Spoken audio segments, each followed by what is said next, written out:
नमस्कार दोस्तों, स्वागत है आपका हमारे एक और प्रेस वीडियो के अंदर। इसमें राजस्थान की आर्थिक समीक्षा को कंटिन्यू करेंगे, जो कि अगला पार्ट अपना है राजस्थान की आधारभूत संरचना पार्ट 5, जो कि इससे पहले अपन 4 पार्ट देख चुके हैं।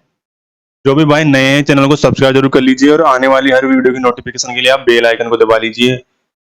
चलिए दोस्तों शुरू करते हैं। इसकी पीडीएफ आपको हमारे टेलीग्राम चैनल पे उपलब्ध हो जाएगी। तो इस वीडियो को ज्यादा देरी नहीं करती, चलो शुरू करते हैं दोस्तों। देखिए दोस्तों, इस क्षेत्र के अंदर सड़क और रेलवे और परिवहन, इन क्षेत्रों को कवर किया जाएगा। रेलवे, सड़क, परिवहन और डाक ऊर्जा, जो कि आधारभूत संरचना है। दिसंबर 2021 तक अधिष्ठापित 23,321 मेगावाट बिजली, क्या अधिष्ठापित मतलब ये इतनी बिजली अधिष्ठापित हो चुकी है विभिन्न नवीनीकरण योजनाओं के माध्यम से, जिसमें ये निम्न प्रकार दे रखी है। जैसे राज्य और स्वयं की भागीदारी परियोजना कितनी है, 9,450, और केंद्रीय परियोजनाओं को 3,321, और RIS RMML निजी क्षेत्र पवन ऊर्जा, बायोमास और सौर ऊर्जा जो कितनी है टोटल, ये इंपॉर्टेंट है कि जो नवीनीकरण ऊर्जा है वो कितनी है 10,548.65, और बाकी टोटल कितनी मेगावाट बिजली है 23,321.40 मेगावाट, जो कि गीगावाट में कितनी है 23.3। राजस्थान में अधिष्ठापित ऊर्जा क्षमता तापीय ऊर्जा भागीदारी सर्वाधिक है, मतलब जो तापीय ऊर्जा है उसकी भागीदारी सर्वाधिक है। इसके अंदर राजस्थान में 43,354 किमी ऊर्जा ट्रांजेक्शन सिस्टम का प्रशासन घरेलू उपभोक्ताओं के लिए सर्वाधिक है। अगला है दोस्तों अपना राजस्थान में ग्रामीण में विद्युतीकरण किस प्रकार, 99% विद्युतीकरण हो चुका है। टोटल गांव राजस्थान में कितने हैं 43,264, उनमें से 43,201 के अंदर क्या है बिजली कनेक्शन हो चुका है। अगली अपनी योजना है राजस्थान में कुसुम योजना। इसका पूरा नाम क्या है, किसान ऊर्जा सुरक्षा एवं उत्थान महाअभियान, जिसको शॉर्ट फॉर्म में कुसुम कहा जाता है। इसका लक्ष्य क्या है 2022 तक 30.8 गीगावाट बिजली क्षमता को प्राप्त करना है। इसके प्रमुख 3 घटक हैं। 3 घटक है इसके अंदर दोस्तों। एक घटक के अंदर ग्राउंड माउंटेन ग्रिड को कनेक्ट करके सोलर प्लेट लगाई जाएगी। दूसरे के अंदर क्या है सोलर पंप लगाए जाएंगे, और तीसरे घटक के अंदर डीजल चलित पंपों, सोलर पंपों को बदला जाएगा। जो डीजल से संचालित पंप है उनको सोलर पंपों में बदला जाएगा। बंजर और कृषि योग्य भूमि को 0.5 मेगावाट और 2.5 मेगावाट की सोलर प्लेट लगाई जाएगी। जो भी बंजर भूमि है उनके अंदर 2.5 से 2.5 मेगावाट की बिजली लगाई जाती है। घटक बी के अंदर सोलर पंप लगाए जाते हैं जो कि 7.5 HP के होंगे, और इन पंप को लगाने में जिस प्रकार सहायता दी जाएगी वो इस प्रकार है कि केंद्र इसमें 30% देगा, राज्य भी 30%, और जो बाकी 40% बचा उसमें से 30% किसान ऋण ले सकता है, और उसके बाद 10% स्वयं अपने खुद के बजट में से उसको शामिल कर सकता है। तीसरा घटक अपना बिजली चालित पंपों को, डीजल चालित पंपों को बिजली सोलर पंप में बदलना है। इसके तहत, इस योजना के तहत, कुसुम योजना के तहत अभी हाल ही में जयपुर के अंदर बिलोची के अंदर, जो कि कोटपुतली में है, प्रथम सौर ऊर्जा यंत्र देश का स्थापित किया जा चुका है 1 अप्रैल 2021 को। और दूसरा 4 जून 2021 को अक्षय ऊर्जा द्वारा निगम क्रियान्वित PM कुसुम कंपोनेंट ए योजना के अंतर्गत राजस्थान में दूसरे और ऊर्जा संयंत्र चूरू जिले में सरदार सर्कल में गिड़सीसर गांव में जून 2021 को उत्पादन शुरू हो चुका है इसी योजना के तहत। तो ये इंपॉर्टेंट है दोस्तों। इसके अंदर ये तीनों घटक याद रखिएगा। 3 रूप से है कि इसमें सोलर प्लेट लगाई जाएगी और 60.5 के सोलर पंप लगाए जाएंगे। उसके बाद डीजल वालों को क्या बदला जाएगा, सोलर में बदला जाएगा। इससे लाभ क्या होगा, अगर आप लिखना चाहो तो इसके लिख सकते हैं। लाभ किसानों को आय भी बढ़ेगी, और इसमें बंजर भूमि में सदुपयोग होगा, जो भी बंजर भूमि पड़ी है। पर्यावरण का फायदा होगा और बिजली बचेगी, नवीनीकरण ऊर्जा भी इसमें। अगली है अपनी मुख्यमंत्री किसान मित्र योजना। इस योजना के तहत कृषि बिजली कनेक्शन पर 1,000 रुपए की सब्सिडी दी जाएगी, और इसकी अधिकतम सब्सिडी कितनी होगी 12,000 रुपए की। योजना का लाभ मीटरेड कृषि कनेक्शन पर ही मिलेगा। मतलब जो मीटर से आधारित जो कृषि चलाते हैं किसान। और इसमें क्या क्या है, केंद्र और राज्य सरकार के कर्मचारी और आयकरदाता उपभोक्ताओं को इसमें शामिल नहीं मिलेगा लाभ मुख्यमंत्री किसान मित्र योजना के अंदर। यदि किसान बिजली कम उपयोग करता है और उसका बिल 1,000 रुपए से कम आता है तो वास्तविक बिल पर सॉरी वास्तविक बिल पर सब्सिडी राशि अंतर बैंक खाते में जमा करवाया जाएगा। इससे किसानों की बिजली की बचत को प्रोत्साहित मिलेगा। प्रशासन गांवों के संग अभियान के तहत विद्युत बिजली समस्याओं का समाधान भी किया गया। हाल ही में जो प्रशासन गांवों के संग और शहरों के संग चलाया गया, इसके अंदर बिजली समस्याओं को भी समाधान किया गया है। अब क्या है, जैसे स्रोत नवीनीकरण ऊर्जा के और अनवीनीकरण ऊर्जा के आधार, स्रोत के आधार पर नवीनीकरण और अनवीनीकरण ऊर्जा होती है और तकनीकी आधार पर परंपरागत और गैर परंपरागत ऊर्जा होती है।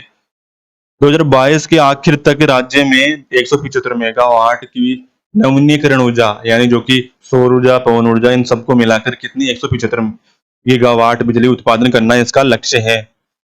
इसमें से सौर ऊर्जा का 100 है, लक्ष्य 100 गीगावाट है, और पवन ऊर्जा का 60 गीगावाट है, और बायोमास का 10, और लघु पन बिजली का कितना है 5 मेगावाट। इस प्रकार टोटल 175 मेगावाट क्या है, गीगावाट सॉरी, इसमें इस 2022 के अंत तक स्थापित की जाएगी। अक्षय ऊर्जा किसे कहते हैं, जो कि प्राकृतिक संसाधन है, जैसे सूर्य, ताप, भूतापीय गर्मी, वायु, इनसे उत्पन्न होने वाली ऊर्जा को, जैसे सौर ऊर्जा, पवन ऊर्जा, पन बिजली, इनको अक्षय ऊर्जा भी कहा जाता है। जैसे अपन नवीनीकरण ऊर्जा को क्या कहते हैं, अक्षय ऊर्जा भी कहा जाता है। अब राजस्थान में अपन देख लेते हैं सौर ऊर्जा का किस प्रकार से डेवलपमेंट हुआ है और आगे इसके भविष्य में क्या, इसमें क्या क्या योजनाएं चलाई गई है इसके, जिससे किसानों को और अन्य नागरिकों को लाभ मिल सके। तो देखिए दोस्तों, इसमें पहला घटक है कि राजस्थान में जो सूर्य का ताप कितने दिन अवेलेबल रहता है, एक वर्ष में 325 दिन, 365 दिन में से 325 दिन क्या है, सूर्य ताप उपलब्ध रहता है, और 6 से 7 किलोमीटर प्रति घंटे प्रतिदिन सूर्य ताप मिलता है, और कम वर्षा जिसके कारण भी सूर्य ताप अधिक पड़ता है। तो सौर ऊर्जा की नवीन संभावनाएं राजस्थान में विद्यमान है। राजस्थान में संभावित क्षमता कितनी है, यानी सौर ऊर्जा से 142 गीगावाट की बिजली उत्पादन की जा सकती है। अब तक राजस्थान में जो कि फर्स्ट स्थान पर है, कर्नाटक को हाल ही में पीछे छोड़ के, सौर ऊर्जा का कितना है 9,228 मेगावाट सौर ऊर्जा संयंत्र लगाए गए हैं, यानी ये इनसे अपन बिजली उत्पादित कर रहे हैं सौर ऊर्जा। सबसे बड़ा जो राजस्थान में अभी संचालित है बड़ला, जो कि जोधपुर में है, इसके कुल 4 चरण है जो कि निम्न प्रकार है। जैसे प्रथम मेगावाट में 65 मेगावाट है प्रथम में।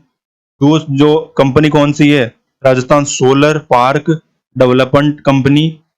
द्वितीय चरण में 680 मेगावाट, और कंपनी का नाम भी ध्यान रखना है दोस्तों, इसमें भी वही कंपनी है, राजस्थान सोलर पार्क कंपनी। तो ये तो याद रह जाएगी, पहले में 65 है, दूसरे में 680, दोनों कंपनियां सेम है। अगला अपना तीसरा है चरण जो कि 1000 मेगावाट का होगा। इसकी कंपनी, 2 कंपनियां काम कर रही है, मेरस सूर्य ऊर्जा जिसे सूरज भी कहते हैं, और दूसरी है IL यानी and FC energy development company. ये 2 कंपनियां हैं जो कि 1000 मेगावाट की बिजली तीसरे चरण में उत्पादन की कंट्रीब्यूट कर रही है, और अगली चौथे चरण में 500 मेगावाट की जो कि Adani group energy renewable energy, उसमें यह सहयोग दे रहा है। और महत्वपूर्ण कौन कौन सी है इसमें दोस्तों, फुलोदी जो कि पोखरण में है, फुलोदी पोखरण सोलर पार्क, इसमें 750 मेगावाट है, और फतेहगढ़ फेज जिसे IB यानी 1B जैसे 1500 मेगावाट बिजली जो कि जैसलमेर में, फतेहगढ़ है जैसलमेर में, और फुलोदी पोखरण में 750 मेगावाट। सहायता कौन कर रहा है, अडानी रिन्यूएबल एनर्जी पार्क। अगला है नोखा, जो हाल ही में स्थापित पिछले बजट के अंदर 925 मेगावाट बिजली इसमें उत्पादन की जाती है। कंपनी कौन सी है, राजस्थान सोलर डेवलपमेंट कंपनी। ये तो अभी अधिस्थापित दोस्तों अपनी सोलर ऊर्जा थी। अब जैसे नागरिकों और किसानों के लिए कौन सी योजना चल रही है, जैसे रूफ टॉप यानी छत के ऊपर जो उसके अंदर वित्तीय सहायता 30% सहायता दी जाती है केंद्र सरकार के द्वारा, जो कि छत के ऊपर लगवाएंगे, यानी जैसे बिल्डिंग वगैरह कल कारखानों के ऊपर सौर ऊर्जा जहाँ आवश्यकता होती है, जैसे छत के ऊपर जो बड़ी बिल्डिंग है, कोई संस्थान है, सरकारी है, गवर्नमेंट, उसके अंदर सरकार क्या करेगी, नवीनीकरण मंत्रालय द्वारा और भारत सरकार के द्वारा 30% की वित्तीय सहायता भी दी जाएगी।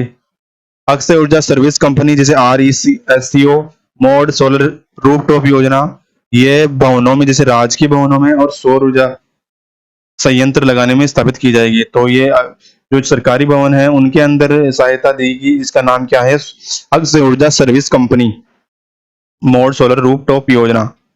तो ये ओनली सरकारियों के लिए है, सरकारी जो भवन है, बिल्डिंग है, उनके ऊपर सौर ऊर्जा का स्थापित करने के लिए। राजस्थान में 2023-24 सॉरी राजस्थान में सौर ऊर्जा नीति कब लागू हुई थी, 18 दिसंबर 2019 को। ये अभी हाल ही में एग्जाम में पूछा गया है, RS मेंस के अंदर। ये तो ऐसा टॉपिक है दोस्तों, ये चाहे प्री हो, राजस्थान की कोई भी एग्जाम हो, तो इसमें से क्वेश्चन अवश्य अवश्य बनेगा, क्योंकि ये टॉपिक ही ऐसा है, इसमें से ये क्वेश्चन हर बार बनते हैं। ऑप्शन देके भी पूछ सकते हैं कि कितनी मेगावाट बिजली अभी उत्पादित की जा रही है और कितनी क्षमता है और नई औद्योगिक नीति कब आई, तो ये आप पूछ सकते हैं, तो आप याद रखिएगा इसे। इसमें क्या है, इस नीति के तहत 2024 और 25 के तहत 30,000 मेगावाट ऊर्जा का लक्ष्य रखा है। दोस्तों इसका प्रमुख लक्ष्य 2023 और 25 के अंदर लक्ष्य है कि 30 मेगावाट बिजली। और कौन कौन से क्षेत्रों के अंदर बिजली का मतलब कि ये उत्पादन की क्षमता किन किन क्षेत्रों के अंदर की गई है, तो ग्रिड स्केल सोलर पार्क में 24,000 मेगावाट और डिस्ट्रीब्यूटेड जनरेशन में 4,000 मेगावाट और सोलर रूफटॉप उसके अंदर 1,000 मेगावाट और सोलर पंप जो कि किसानों के द्वारा उनके 1,000 मेगावाट की क्या हुई स्थापित की जाएंगी, ये लक्ष्य है। तो ये 2023-24 तक है। सबसे पहले ये ध्यान रखिएगा कि ग्रेड स्केल सोलर पार्क से 24 मेगावाट। अगली अपनी ऊर्जा है पवन ऊर्जा, जो कि राजस्थान में ऊर्जा क्षमता कितनी है, 127.7 गीगावाट और मेगावाट में आप देख लीजिए 127.750 मेगावाट। अब तक राजस्थान में कितनी स्थापित हो चुकी है, 4,338। तो ये इंपोर्टेंट है।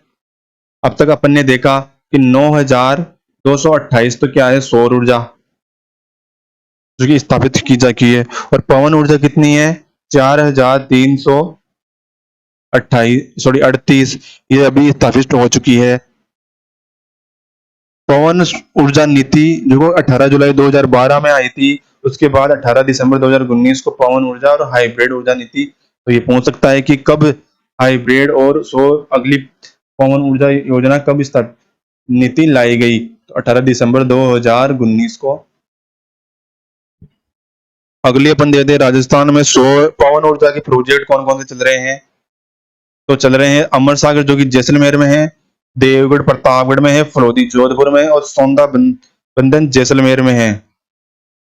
सही है। और अगला है अपना आकल जो कि जैसलमेर में है, बड़ा बाग जैसलमेर पहला निजी क्षेत्र है ये बड़ा बाग के अंदर। अगली अपनी एनर्जी है कौन सी, बायोमास। इसके अंदर अभी स्थापित कितने किए जा चुके हैं, 120 मेगावाट स्थापित की चुकी है। सरसों की तोड़ी और जुल्ली फ्लोर के माध्यम से इस ऊर्जा का निर्माण किया जाता है। तो 13 मेगा बायोमास ऊर्जा उत्पादन संयंत्र स्थापित किए जा चुके हैं अब तक राजस्थान में। अगला अपना टॉपिक रहेगा राजस्थान में सड़कों का किस प्रकार से डेवलपमेंट रहा। तो देखें दोस्तों, सड़कों में अब तक स्थापित होने वाले 1949 में सड़क मार्ग जो कि 13,553 था, अब कितना हो गया है वो 2,72,959.28 किमी। तो ये ध्यान रखिएगा। और घनत्व हर पूछ जा सकता है एग्जाम के अंदर, तो जो कि कितना है 79.36 और आज भारत का कितना है 161.71, ये प्रति 100 वर्ग किमी के अंदर है। तो ये ध्यान रखिएगा आप। राजस्थान में सड़कों का जो जाल फैला हुआ है उनकी लंबाई किस प्रकार है वो देखेंगे अपन इसमें। तो ये घटते क्रम में अक्सर पूछा जाता है कि सबसे ज्यादा किस क्षेत्र में सड़कों का निर्माण है, उसके बाद कौन सी सड़कें हैं, तो ये हर बार पूछा लिया जाता है कि एग्जाम के अंदर। तो पहला तो कौन सा है अपनी 18,030 1,83,086, मतलब कि ग्रामीण सड़कों का जो निर्माण है वो सबसे ज्यादा है। उसके बाद अन्य सड़कें, अन्य जिला सड़कें, जिला सड़कों का 54,000 है। और राज्य मार्ग कितने हैं? राजस्थान में 15,444.85 और एनएच की लंबाई पूछा जा सकता है कि कितने एनएच की लंबाई है राजस्थान में। ये अब तक दोस्तों दिसंबर 2021 तक का डाटा है पूरा। और कितनी है? 27,029 ये पॉइंटों में आप थोड़ा ऐसे याद रखिएगा कि 27,000 अपन इसके अंदर क्या है टोटल सड़कें हैं। सड़कों के घटते क्रम में देखो, ग्रामीण सड़क सबसे ज्यादा है, जिला अन्य जिला सड़क की सबसे ज्यादा है, उसके बाद राज्य मार्ग, राष्ट्रीय मार्ग सबसे कम क्या है? मुख्य जिला सड़क। तो ये से पूछा जा सकता है मुख्य जिला सड़क कौन घटते क्रम के अंदर सबसे कम है, और सबसे ज्यादा क्या है? ग्रामीण सड़क। अगला दोस्तों अपना प्रधानमंत्री ग्राम सड़क योजना है, जो कि 25 दिसंबर 2000 को लागू हुई थी अटल बिहारी वाजपेयी द्वारा उनके जन्म दिवस पर। तो ग्रामीण इलाकों में 500 और जहां से इससे अधिक आबादी वाले वो पहाड़ी और रेगिस्तानी क्षेत्रों में 250 आबादी वाले गांवों में 12 माह सड़कों की योजना है। इस योजना का तीसरा चरण कब शुरू हुआ? 2019-20 से 2023-25 तक। राजस्थान में सड़क निधि संपर्क योजना 500 से अधिक आबादी वाले गांवों को 12 मासी सड़कों के अंदर जोड़ा गया है। तो ये आगे इसका नेक्स्ट चरण कौन सा चला है? तीसरा, जो कि 2023 सॉरी 24-25 तक का इसका लक्ष्य रखा गया है। राजस्थान में सड़क निधि संपर्क योजना, जो कि 500 मेगावाट 500 से अधिक आबादी वाले 12 मासी गांवों सड़क को जोड़ा जाएगा।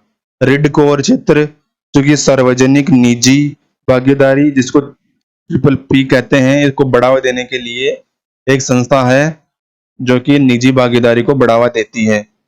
अगली अपनी योजना है दोस्तों, पूरे भारत में चल रही है, भारतमाला योजना, जो कि इसका लक्ष्य क्या है? इसका प्रमुख लक्ष्य क्या है कि जो पूरे भारत को एक साथ जोड़ना। और इसका प्रथम चरण के अंदर 535 करोड़ रुपए की लागत में क्या किया गया है? कितनी सड़कों की निर्माण की जाएगी? 34,800, क्योंकि डाटा याद रखने वाला है। तो 34,800 की लंबाई प्रथम चरण के अंदर सड़कों का निर्माण किया जाएगा पूरे भारत के नेटवर्क। और इसका स्टार्ट कब की हुई थी? 2017-18 से 21-22 तक इसकी प्रथम चरण चलेगा। अभी इसकी डाटा आया नहीं है कि इसकी योजना कहाँ तक चली, अभी महत्वाकांक्षी कहाँ तक ये इस योजना का प्रगति हुई है। जैसे इसका डाटा आएगा आपको चैनल पर प्रोवाइड किया जाएगा। और ऐसे दोस्तों आपको चैनल पे वीडियो अगर चाहिए तो आप चैनल को सब्सक्राइब जरूर कर लीजिए, और दोस्तों को बताइए कि चैनल को सब्सक्राइब जरूर करिए और बेल आइकन को जरूर दबाइए।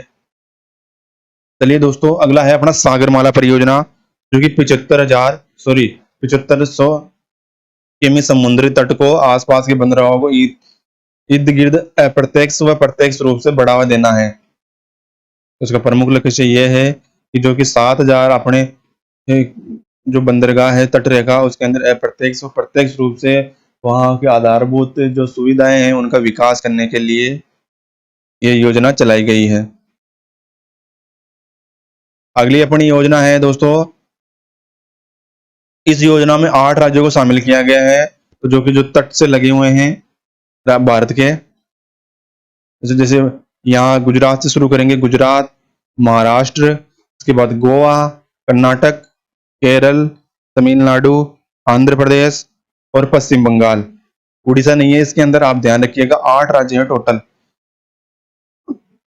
और अगली अपनी राजस्थान में IRCT, जो कि 1 अक्टूबर 1964 को परिवहन निगम द्वारा 1950 के अधीन हुई थी। राजस्थान में स्टेट हाईवे प्राधिकरण 2 जून 2015 को स्थापित हुआ, मतलब स्टेट हाईवे स्थापित किया गया 2 जून 2015 को। सड़क के दौरान अपन ने DMI से अपन पहले देख चुके, इससे पहले ये कुछ छुटपुट योजनाएं हैं, जैसे दिल्ली और वडोदरा के ग्रीनफील्ड एक्सप्रेस बनाने के लिए राजस्थान में इसकी लंबाई कितनी है? 375 किमी। और संगरिया और सांचौर व सांतलपुर ग्रीनफील्ड एक्सप्रेस के राजस्थान में लंबाई कितनी है? 637 किमी। राजस्थान में गौरवपथ निर्माण योजना 2014-2015 में शुरू की गई और 3 वर्ष में प्रत्येक पंचायत मुख्यालय में 1 किमी सीसी सड़क का निर्माण कराना है। यानी जो भी अगले 3 वर्षों के अंदर पंचायत मुख्यालय में 1 किमी सीसी सड़क, यानी जिसके अंदर दोनों तरफ नालियां और नालियों का विस्तार किया गया हो और सड़क में सुव्यवस्थित तौर से पंचायत मुख्यालय पे स्थापित की जाएगी। अगली अपनी विकास पथ योजना है कि इसके अंदर 1 किमी लंबे में वाल टू वाल यानी इसके दोनों तरफ नालियों का निर्माण किया जाएगा। 5 वर्षों में प्रत्येक ग्राम पंचायत में 1 किमी लंबे वाल टू वाल की स्थापना की जाएगी। तो ये इंपॉर्टेंट है गौरव पथ। और कब चली थी? 2013-14 को, 14-15 को। और ये विकास पथ 5 वर्षों में 1 किमी लंबी वाल टू वाल विकास पथ निर्माण योजना है। सड़क नीति कब तक आई है? अब तक राजस्थान में 1994 में भी आई थी, 2002 में आई थी, 2013 में आई थी। बजट घोषणा 2020-2021 के माध्यम से नई सड़क नीति लाए जाने की ली जाएगी, इसकी घोषणा की गई है। देखते हैं कब तक आती है ये नीति।